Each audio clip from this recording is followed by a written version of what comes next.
Hi class, welcome to another lesson, L310 paragraphs, arranging them. We've already worked on arranging sentences and now we're going to move into arranging paragraphs. Notice in red here is our topic sentence or our main idea that most students get sick during this time of the year.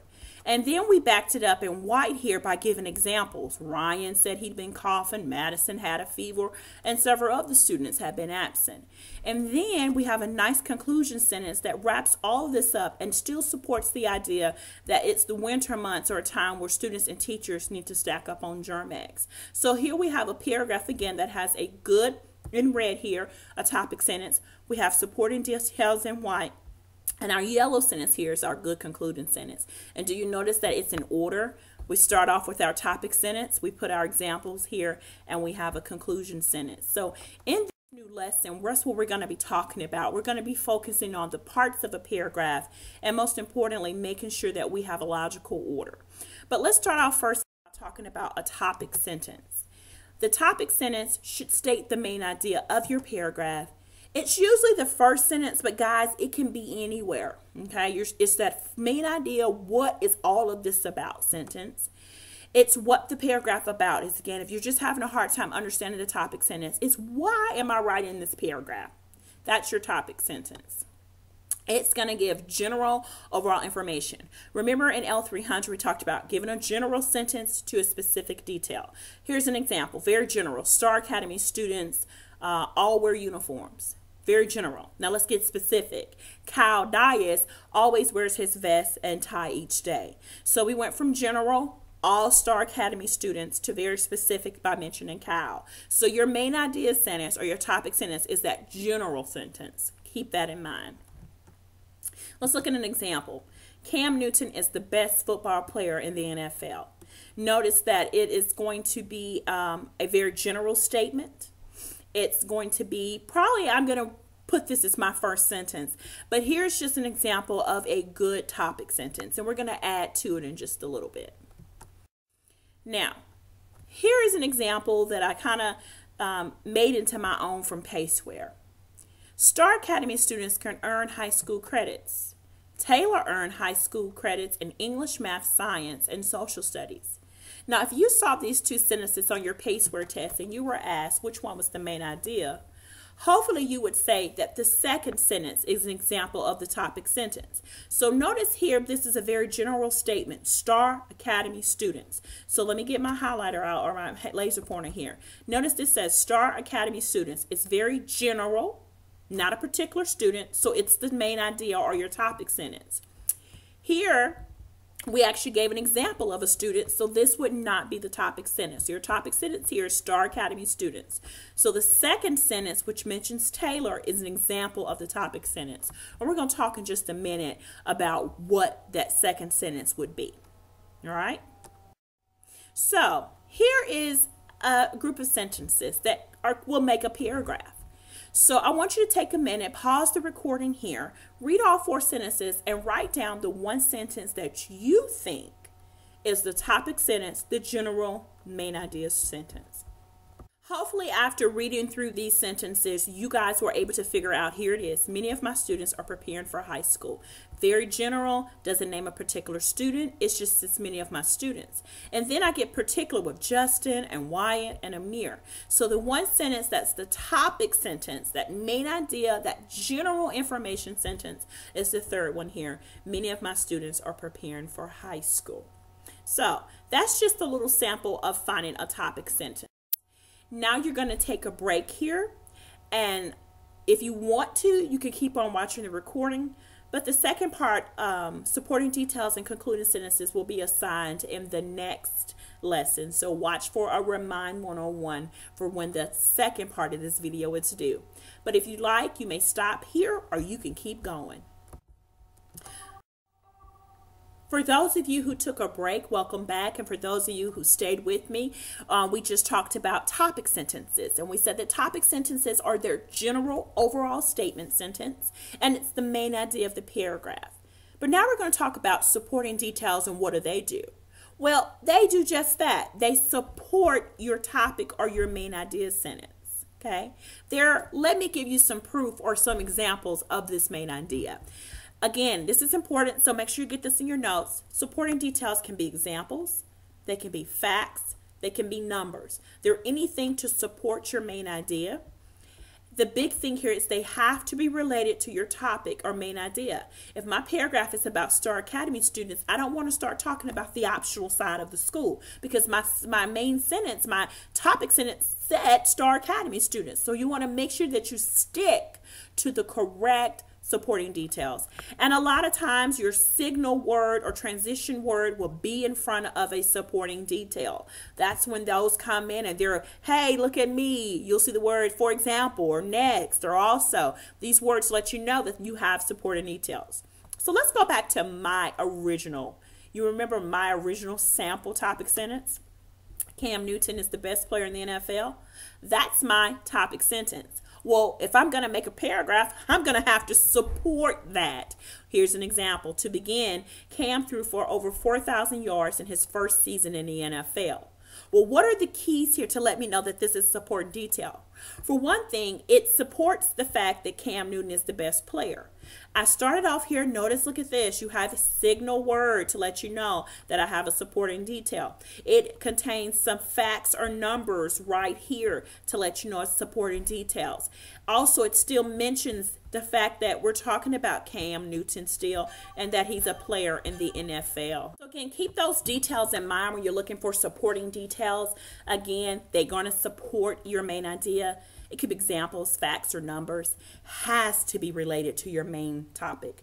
Okay, and look for some signal words or transition words to help you know that you're finding supporting details. The concluding sentence. It could be the last detail of an event, the final step in a set of directions or instructions. It does not contain new details or very specific details the way our supporting sentences would.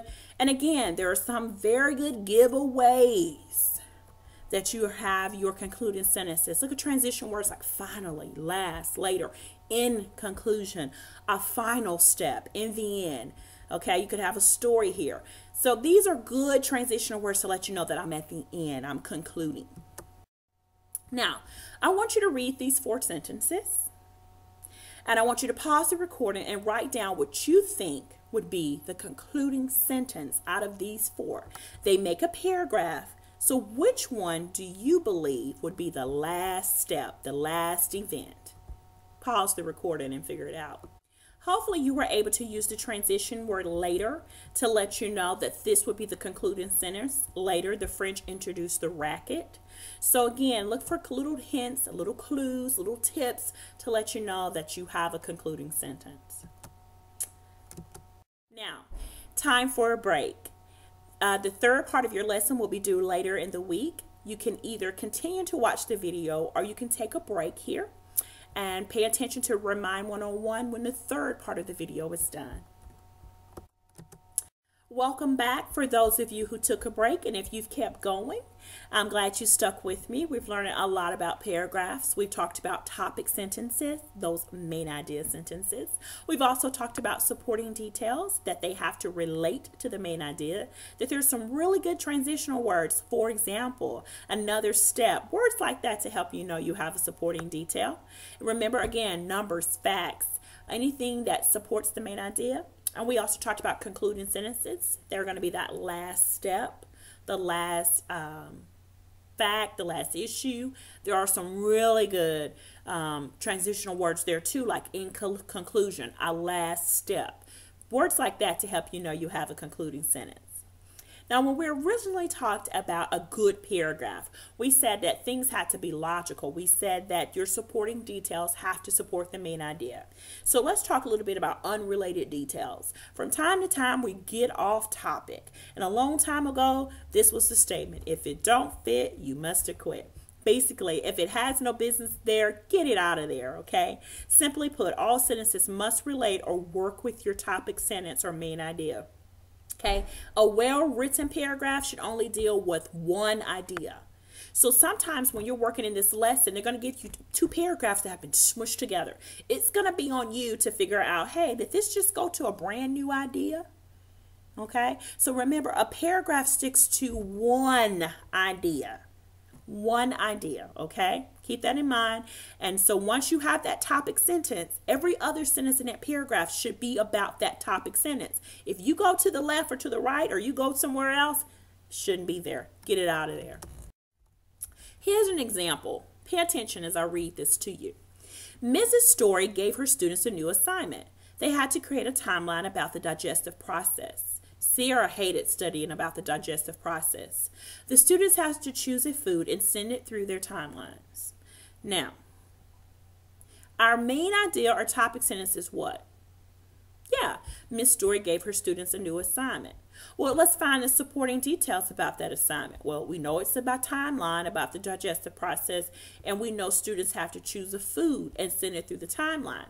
Well, which sentence is unrelated? What sentence has nothing to do with Miss Story assignment, the digestive process, and what they had to do? Yeah, Sierra hated studying about the digestive process. How wonderful that is and how true that may be has nothing to do with the fact that this is all about the assignment Miss Story gave her students, the actual timeline they had to create, and what they had to do or the food they had to send. So be careful when you're reading a paragraph. Sierra, yeah, it mentions digestive process in this sentence, true, but the fact that Sierra hated studying about it was not what this paragraph was about. So be very careful when you're looking for unrelated examples or ideas. Here's the last thing that you're going to be looking for in L310 is making sure that you stay in the same point of view. Now, we talked a little bit about point of view and synergy. We talked about first person and different third person points of view. Well, when you're writing a paragraph, it is so important to stay in the same point of view. If you start off talking about we, then I should see pronouns we, us, our in the paragraph. If we start off talking about what they did, we should see pronouns like their and them.